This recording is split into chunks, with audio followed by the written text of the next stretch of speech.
Alejandra Girona, buenas tardes, gracias por estar ahí. Hola, gracias por la invitación.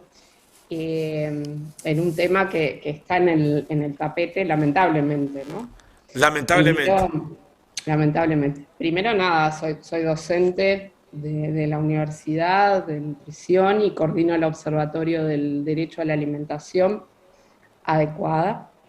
Y este observatorio, que forma parte de una red de observatorios para América Latina y el Caribe, en la cual hoy están agrupadas más de 80 servicios universitarios. Lo que tenemos en común es esto, justamente, ¿no? El tema de la seguridad alimentaria y el derecho a la alimentación en América Latina, bueno, y en particular en Uruguay, desde la UDELAR, desde Nutrición y Facultad de Derecho.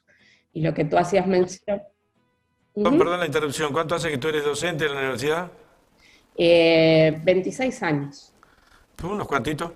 ¿Y cuál es nuestra, sin ahondar más, pero viendo la red que yo me entero ahora, una Ujú. red de observatorio a nivel latinoamericano en cuanto a la nutrición que tenga la población? ¿Cómo estábamos posicionados y cómo estamos hoy?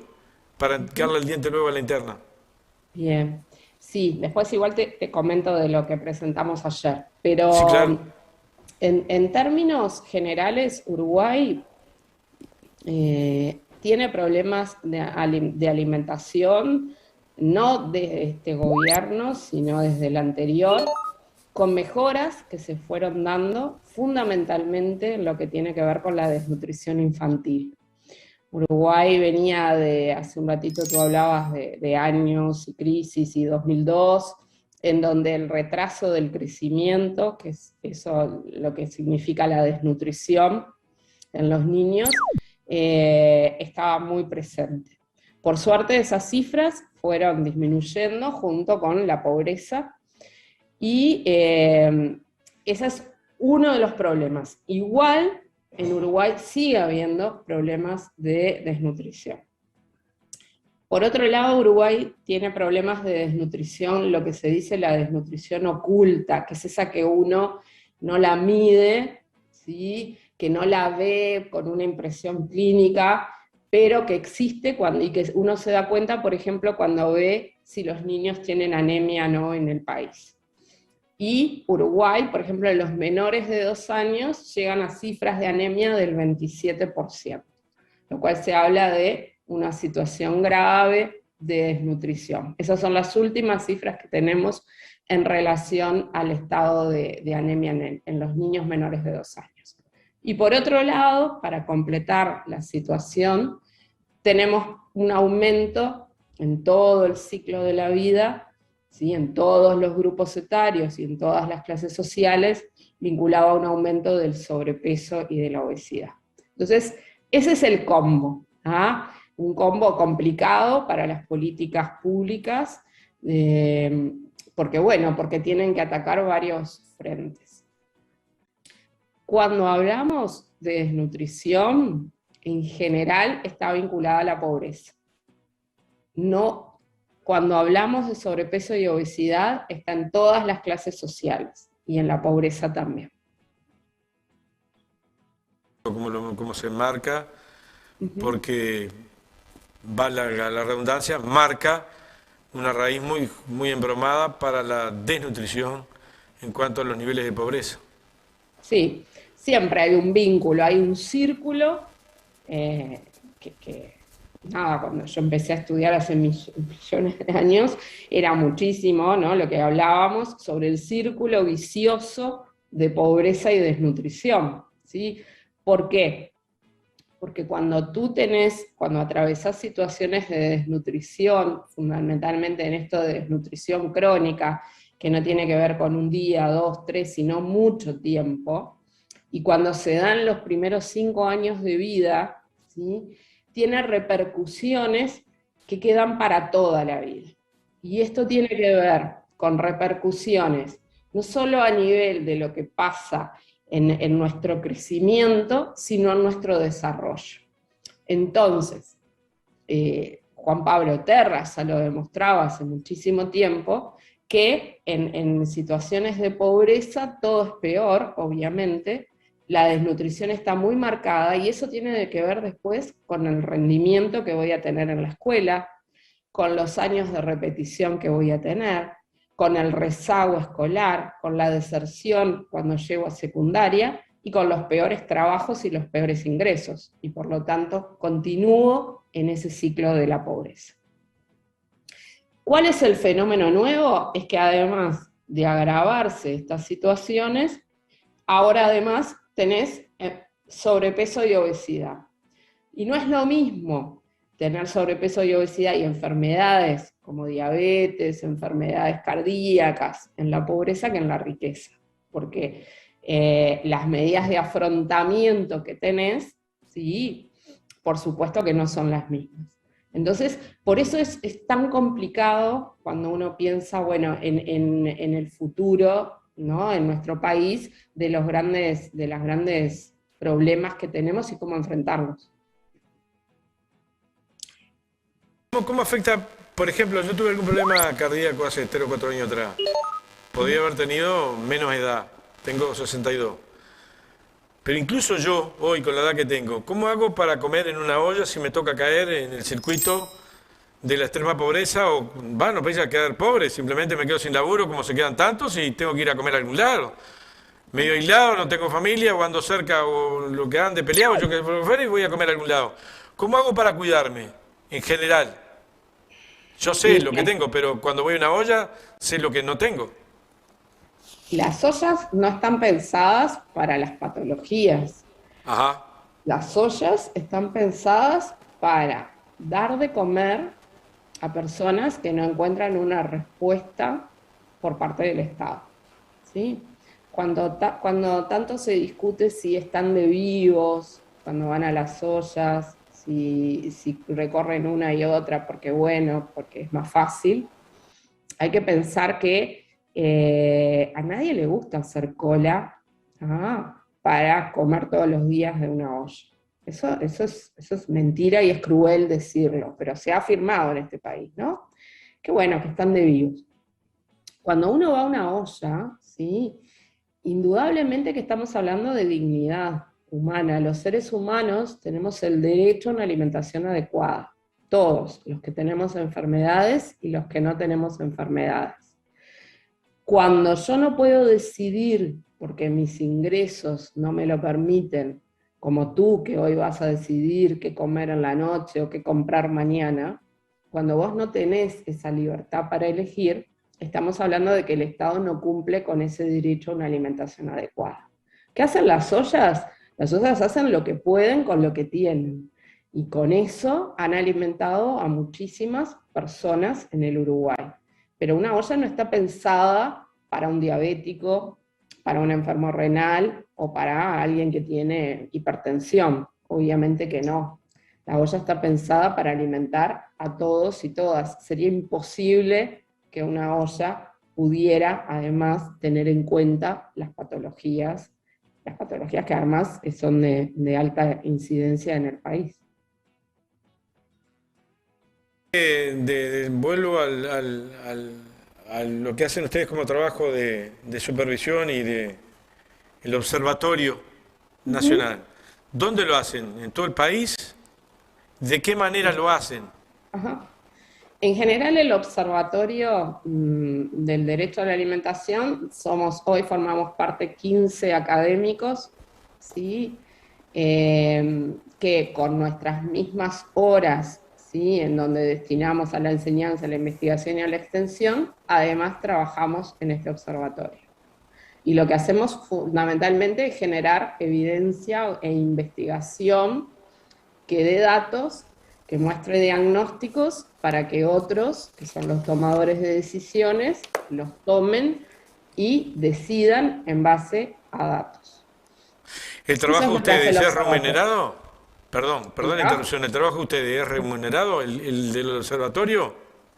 Nosotros no tenemos horas de extras, por llamarlo así, para trabajar en el observatorio. Lo hacemos desde nuestra carga horaria de cada uno de nosotros en nuestras cátedras.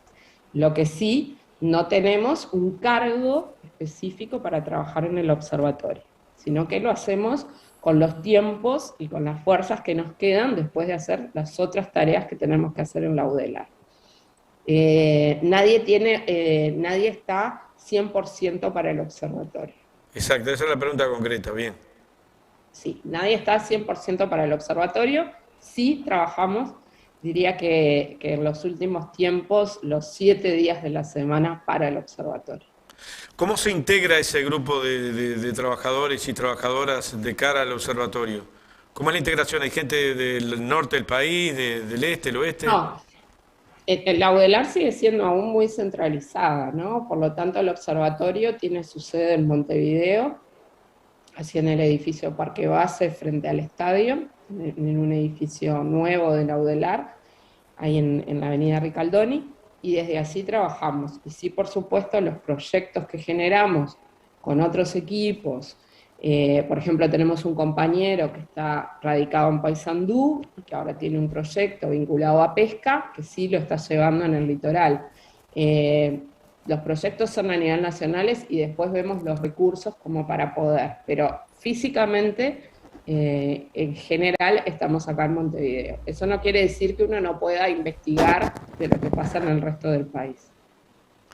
¿Cómo se vuelca y hacia dónde se vuelca la información más allá de la dirección de la UDELAR? Digo, ¿a qué otro lugar vas? Porque a mí me interesa saber en el día de hoy, por ejemplo, los datos que tú estás dando. ¿Dónde más lo consigo? ¿Quién tiene el resorte de modificar X cosa?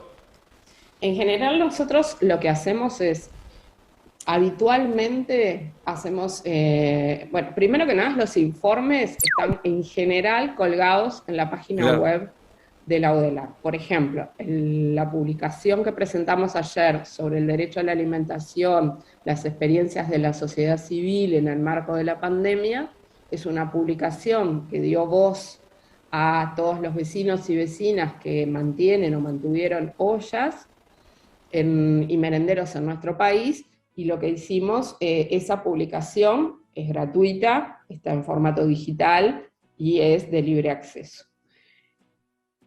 Sí. ¿Cuál es la dirección para ubicarla, para que el vecino la ubique, para bajarla, para Bien. mirarla? En realidad, tú colocas, pones en cualquier buscador Escuela de Nutrición, UDELAR, y allí vas a encontrar un espacio que es Observatorio del Derecho a la Alimentación, y allí encontrás las publicaciones. Este observatorio forman parte, como te decía, diferentes docentes que forman parte. Lo que hacemos es trabajar sobre diferentes temas, pedimos entrevistas, nos reunimos con gente del Parlamento, en especial con quienes hoy forman parte de la Comisión Bicameral de Asuntos Vinculados al Derecho a la Alimentación, y entonces es allí que les mostramos los datos que estamos generando.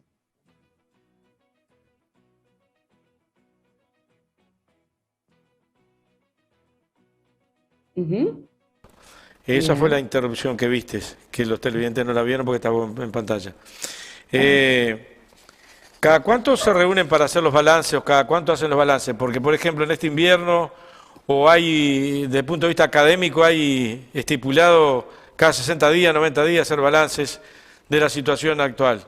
No, en general, investigar en nuestro país es caro, ¿sí? Investigar requiere de recursos financieros. Nosotros trabajamos muy fuertemente con el Núcleo de Alimentación y Bienestar también, que es un núcleo que forma parte de la universidad, Núcleo de Alimentación y Bienestar. Y con ellos, en general, para investigar necesitamos fondos. Entonces nos presentamos a diferentes proyectos financiables. Muchas veces los ganamos, otras veces no, y con eso podemos contar con dinero para investigar. Entonces, en términos generales, muchas veces esta publicación que yo te digo que da voz a las organizaciones civiles, tiene un financiamiento de OPS, de la Organización Panamericana de la Salud. Cuando tenemos financiación, lo que hacemos es obviamente salir a campo a generar datos, ¿no? Hay un informe, por ejemplo, que hicimos en el cual participa el Núcleo de Alimentación y Bienestar de la UDELAR, que junto con ellos generamos datos sobre cuál era la situación de la inseguridad alimentaria en el Uruguay en niños, niñas y adolescentes. Ese trabajo tiene apoyo de UNICEF y está colgado en la página de UNICEF. Hemos trabajado últimamente, generado datos vinculados a la inseguridad alimentaria en adolescentes, de tanto se ha hablado en el último tiempo de lo que pasa con los adolescentes en el país. Bueno, nosotros hicimos una investigación en Montevideo con adolescentes escolarizados de centros públicos y privados y medimos la inseguridad alimentaria. ¿Tá? Cuando medimos la inseguridad alimentaria, que estamos midiendo es el acceso, ¿sí? Es el acceso que tienen los hogares a una alimentación adecuada. ¿Tá? Entonces se mide, y esas son las cifras que después por ahí aparecen de, bueno, en el Uruguay la inseguridad alimentaria es de tanto %. ¿Inseguridad alimentaria? La inseguridad alimentaria es cuando un hogar no tiene el acceso a alimentos, ¿sí?, adecuados, nutritivos, ¿sí? Eso se puede medir, se mide a través de una herramienta que en un conjunto de unas 8 preguntas, lo que mide es los cambios que se han producido en el hogar a partir de determinada situación, para medir cuál es el acceso o no a una alimentación adecuada. Y da 3 y da. En general, es la percepción, es lo que le piensa, ¿sí?, lo que cree, lo que siente ese hogar sobre su situación vinculada a la alimentación. A mayor inseguridad alimentaria, nos acercamos más al hambre.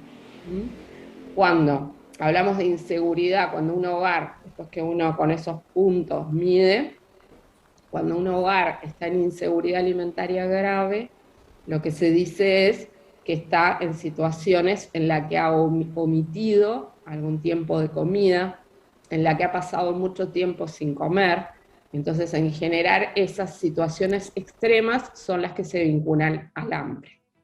Pero la inseguridad alimentaria no solo mide esas situaciones terribles que no deberían existir, sino que mide también los cambios que ocurren en el hogar vinculados al acceso, y que tiene que ver cuando una familia empieza a preocuparse por el mañana en relación a si va a tener o no para consumir alimentos, si va a tener que bajar la cantidad de alimentos que antes compraba, si va a tener que cambiar la calidad de esos alimentos que antes consumía. Entonces, eso habla de situaciones de inseguridad alimentaria también.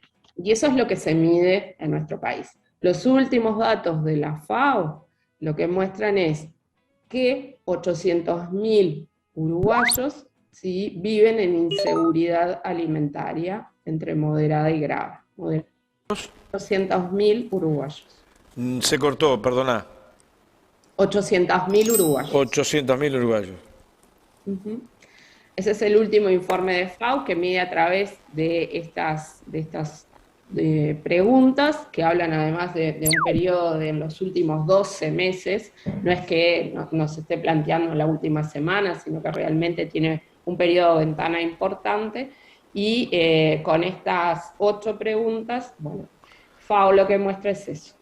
Alejandra Girona, una pregunta media aventurera de mi parte, y que no sé capaz de tener la respuesta, pero más o menos en este margen de 800.000 personas, la composición en cuanto a niños, jóvenes, esa franja que tuviste, niños, jóvenes, y yo le agrego adultos mayores. ¿Cómo se da? ¿Tenés un No, ese dato aparece población total del Uruguay, ¿no? No aparece discriminado por grupos etarios. Sí hay algunos otros datos que se recogen en el país, por ejemplo, en lo que tiene que ver con inseguridad alimentaria en niños, niñas y adolescentes, que muestran cifras de aproximadamente 17%, 18% que viven en inseguridad alimentaria. Hay un último estudio que se realizó con adolescentes escolarizados en Montevideo que habla de un 24% de hogares con adolescentes que viven en inseguridad alimentaria moderada y grave, ¿no? ¿Cómo influye eso más allá voy a hablar medio lo criollo, pero más allá de la panza, del estómago, cómo influye eso en el desarrollo dentro de una década de ese joven adolescente? La diferencia entre un niño y un adolescente, yo dije joven, un niño y un adolescente. ¿Cómo influye luego eso a los veinteañeros? ¿Cómo lo vamos a ver reflejado? Sí, influye mucho. Tan importante como el hogar en el que vivo, la vivienda que tengo, el piso en el que ahora en pleno invierno, si es de tierra o es de losa. Si esas cuestiones, si además en mi hogar existe violencia o no, si tengo quien me mime, me cante y me lea, o vivo en situaciones realmente de violencia. Si yo a eso, además le agrego falta de alimentos, en realidad estoy coartando mucho del futuro de esa persona, ¿no? Eh, el desarrollo infantil y el crecimiento infantil dependen mucho de todos estos factores y otros. La alimentación es uno de los factores que más influye sobre el crecimiento infantil. Cuando suceden determinadas noxas, les decimos nosotros, pero que tiene que ver con situaciones que afectan el crecimiento, por ejemplo, una mala alimentación, repercute inmediatamente, ¿sí? Pero hay cosas que yo luego las puedo recuperar y otras no, ¿no? Por ejemplo, se ha visto que la deficiencia de hierro, de la que yo te decía hoy, que un 27% de los niños menores de 24 meses sufren de anemia, bueno, esa situación, el daño que genera, muchas veces es irreparable. Pero la vida nos da oportunidades y nos dice, bueno, si acá no cuidaste este capital humano, quizás esperemos a la adolescencia, que es otro punto crítico. Ahora, si yo no hago nada en esa adolescencia, obviamente que repercute y mucho, ¿tá? Y entonces eso tiene que ver con calidad de vida. Y calidad de vida y bienestar tiene que ver si estudié, en qué trabajo, ¿tá? Entonces, estas cuestiones son muy importantes, no solo en términos biológicos, sino sociales, psicológicos, culturales. En términos biológicos, sí, yo puedo quedar más chiquitito, ¿no? Medir menos de lo que miden mis otros compañeros. Eso ya me dice mucho. Pero además, si pudiera mirar adentro, vería que hay cambios que se producen que afectan no solo a las generaciones presentes, sino futuras. Estas mujeres que crecen en pobreza, estas niñas que crecen en pobreza, desnutrición, ¿sí? Seguramente sus hijos van a ya nacer con algunas repercusiones metabólicas que inciden de que se van a enfermar y de que van a morir en la vida. Entonces es un continuo, pero afecta mucho y afecta mucho al capital humano. Hay una cosa que capaz que es Sí. bien gráfica para entenderlo. Durante muchísimos años, ¿sí? Se nos decía, bueno, no, lo que pasa es que en Latinoamérica, en América Latina, las personas son más bajas porque genéticamente es así, somos más bajos, ¿sí? Lo que se demostró ya hace un tiempo es que son más bajos que los europeos, por ejemplo, ¿no? Porque somos así, porque nacimos así y porque, bueno, vamos a seguir haciendo así de por vida.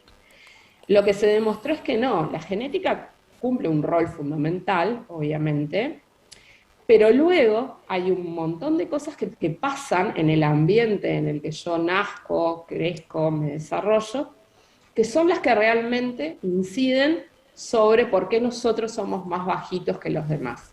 Tenemos el mismo potencial. ¿Cuál es la diferencia? Es que nacemos, entre Europa y nosotros, en condiciones totalmente diferentes. Y eso repercute en que luego somos más bajos, ¿sí? Y eso tiene que ver también con esto de los países desarrollados y subdesarrollados. Eh, Alejandra, Girona, nos tenemos que ir. Se nos ha ido ya media hora. Yo lo que puedo ofrecerle al equipo de UDELAR, arrancar con un mínimo de 10 a 15, 20 minutos una vez cada 15 días y se lo cedemos gratuitamente para que se puedan expresar a lo largo y ancho de donde llega este programa, que llega y llega muy bien, lo vas a ver. Es lo que tengo para ofrecerte, gratuitamente, pero para coordinar actividades y enseñarnos, porque acá me quedan cosas como cómo afecta a la población carcelaria, que está muy cerca de la edad de los adolescentes y son en su inmensa mayoría jóvenes. No te dije, pero sí estamos trabajando con el comisionado parlamentario y estamos trabajando sobre los temas del derecho a la alimentación en cárceles y tenemos datos que podemos compartirlos en otro momento sobre cuál es la situación de la alimentación en cárceles, porque venimos hace tiempo trabajando con el comisionado. ¿Te parece en 15 días? Dale. ¿Aceptas el reto? Sí, en 15 días. Gracias. Entonces compartimos. No, gracias a ustedes por la oportunidad.